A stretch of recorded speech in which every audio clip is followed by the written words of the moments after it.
اپنی شخصیت کو دوسروں کے لیے پسندیدہ بنانے کے لیے ضروری ہے کہ دوسروں پر تنقید بھی آپ خوبصورت انداز میں کریں۔ خوبصورت انداز میں آپ اسی وقت تنقید کر سکتے ہیں جب آپ کو کسی دوسرے کی فطرت کا ادراک، اس کی فطرت، اس کی نیچر کا خیال ہوگا۔ اگر آپ کسی دوسرے کی نفسیات کو نہیں جانتے تو آپ اچھے طریقے سے تنقید نہیں کر سکتے۔ پھر بھی تو بہتر تو یہی ہے کہ دوسروں پر تنقید سے اجتناب کیا جائے، کیونکہ اس سے آپ کی شخصیت متاثر ہو سکتی ہے۔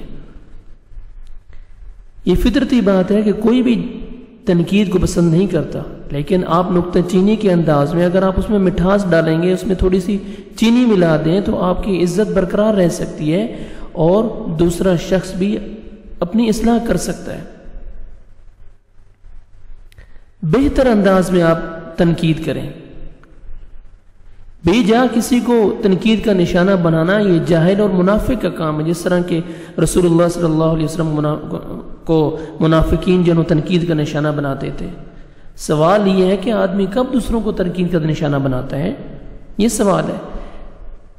جب بھی وہ اس کی غلطی کو تلاش میں رہتا ہے اور خود کو بڑا حاجی ثناء اللہ سمجھتا ہے، یعنی وہ یہ سمجھتا ہے کہ غلطی صرف دوسرے ہی سے ہوتی ہے، مجھ سے تو غلطی ہو ہی نہیں سکتی، تب وہ دوسروں پر تنقید کرتا ہے۔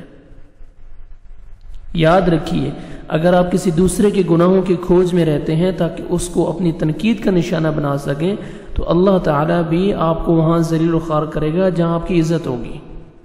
یہ بالکل ذہن میں رکھیں آپ۔ جب آپ کسی دوسرے کے گناہوں کی کھوج میں رہتے ہیں تاکہ اس کو اپنی تنقید کا نشانہ بنا سکیں، اللہ بھی آپ کو وہاں ذلیل و خوار کرے گا جہاں آپ کی عزت ہوگی۔ علامہ اقبال رحمہ اللہ کیا خوب کہتے ہیں، برا سمجھو انہیں مجھ سے یہ ہو نہیں سکتا، برا سمجھو انہیں مجھ سے یہ ہو نہیں سکتا، میں خود بھی تو ہوں اقبال اپنی نکتہ چینیوں میں۔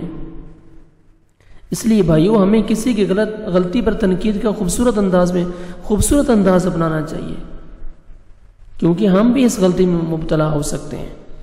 تنقید کرنے والے کو جلد کوئی چیز پسند آ جائے تو یہ ناممکن ہے۔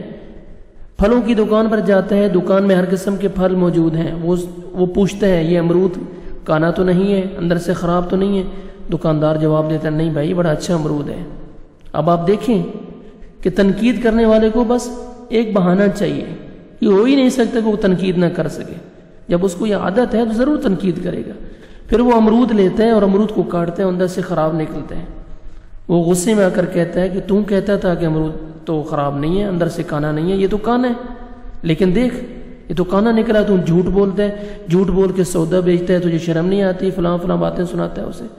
لیکن وہ یہ بھول جاتا ہے کہ دکاندار نے کون سا امرود خود بنایا ہے، بے شمار اور بھی تو امرود پڑے ہیں، سارے کانے تو نہیں ہیں، سارے خراب تو نہیں ہیں، کوئی اور اٹھا لے۔ مگر وہ کبھی ایسا نہیں کرے گا، کیونکہ بعض لوگوں کا مقصد ہی تنقید کر کے دوسروں کو نیچا دکھانا ہوتا ہے۔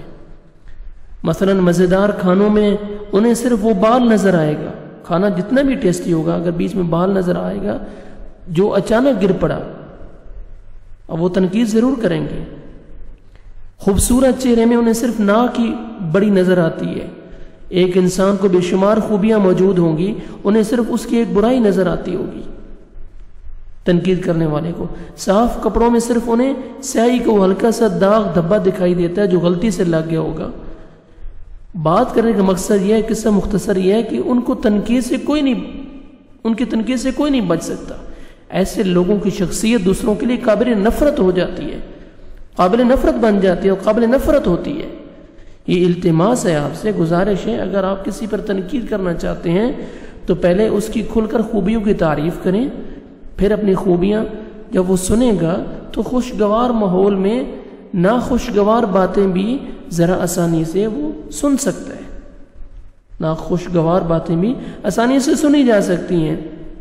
تو یہ انداز اپنائیں اپنے شخصیت کو دوسروں کے لیے پسندیدہ بنانے کے لیے کہ دوسروں پر تنقید کرنے کا انداز بھی آپ کا خوبصورت ہونا چاہیے۔